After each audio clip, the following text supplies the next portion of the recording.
কুমিল্লার হোমনায় উপজেলা সহকারী কমিশনারের সরকারি গাড়ির চাপায় পড়ে ফাইজা আক্তার নামে 2 বছরের এক শিশুর করুণ মৃত্যু হয়েছে। ৩রা ডিসেম্বর সকাল 9:30টার দিকে উপজেলা পরিষদ চত্বরে টিউলিপ প্রশাসন ইনস্টিটিউটের সামনে এ মর্মান্তিক দুর্ঘটনা ঘটে।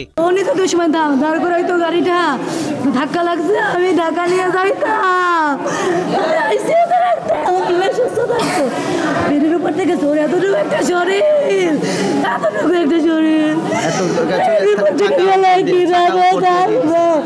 নিহত ফাইজারের বাবা ফাইজুল হক একটি বেসরকারি কোম্পানিতে চাকুরি করেন। তাদের গ্রামের বাড়ি বরিশালের উজিরপুর উপজেলার পুটিয়া ইউনিয়নে। তারা হোমনা উপজেলা স্বাস্থ্য কমপ্লেক্সের পাশে ভাড়া বাসায় বসবাস করতেন। পরিবার ও প্রত্যক্ষদর্শীরা জানান, ফাইজার বড় ভাই টিউলিপ প্রশাসন ইনস্টিটিউটে প্লে গ্রুপের শিক্ষার্থী। সকালবেলা মায়ের সঙ্গে বিদ্যালয়ে আসে ফাইজা। পথে মায়ের সঙ্গে থাকা ফাইজা হঠাৎ এসিল্যান্ডের সরকারি গাড়ির সামনে গেলে গাড়িটি প্রথমে ধাক্কা দিলে ফাইজা পড়ে যায়। পরে গাড়িটি তাকে পিষে দেয়। ঘটনাস্থলেই মারা যায় ফুটফুটে এই শিশুটি। আসতেছে গাড়িটা সাঁ করে আসলো, আসার পরে মোর ঘুরাই মানে একদম যায় বাচ্চার গায়ের পর উঠাই দিচ্ছে। অ্যাসিলেন্ট স্যারের গাড়ি, এটা অ্যাসিলেন্ট স্যারের সাদা গাড়িটা। মোর ওই জায়গায় মোর একটু ছোট মোর আর কি, ওখানে টিউলিপ স্কুলের সামনে আমাদের যে প্রশাসন টিউলিপ স্কুল আছে এখানে, ওখানে কিন্তু অনেক বাচ্চা ওখানে সবসময় থাকে আর কি। তো ওনার এমনভাবে গাড়িটা আনতেছে মনে হচ্ছে যে 80তে গাড়ি আছে, এরকম অবস্থা আর কি। টানা তৃতীয়বার অর্জন করেছে দেশের সেরা সুপার ব্র্যান্ড স্বীকৃতি বসুন্ধরা টিস্যু। এটা খুবই দুঃখজনক, আসলে কোনোভাবেই মেনে নেওয়া সম্ভব নয়। আমি সবাইকেই বলবো যে বিশেষ করে আমাদের প্রশাসনের যারা আছে তারা তো এইখানে যে অ্যাক্সিডেন্টটা হলো, এই ড্রাইভারকে প্রথমে বলবো ড্রাইভার কি আসলে প্রশিক্ষণপ্রাপ্ত ছিলেন কি না।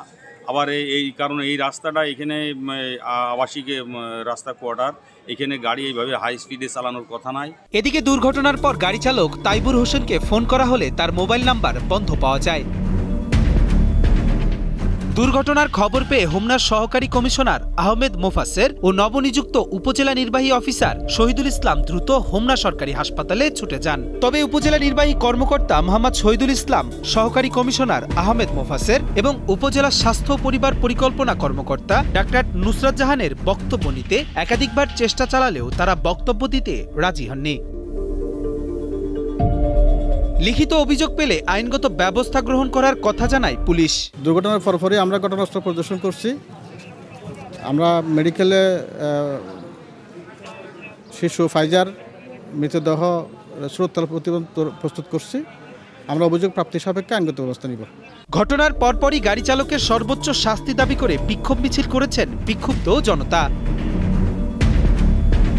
তাসিন তিহামির পাঠানো তথ্যচিত্রে ডেস্ক রিপোর্ট, কালের কণ্ঠ।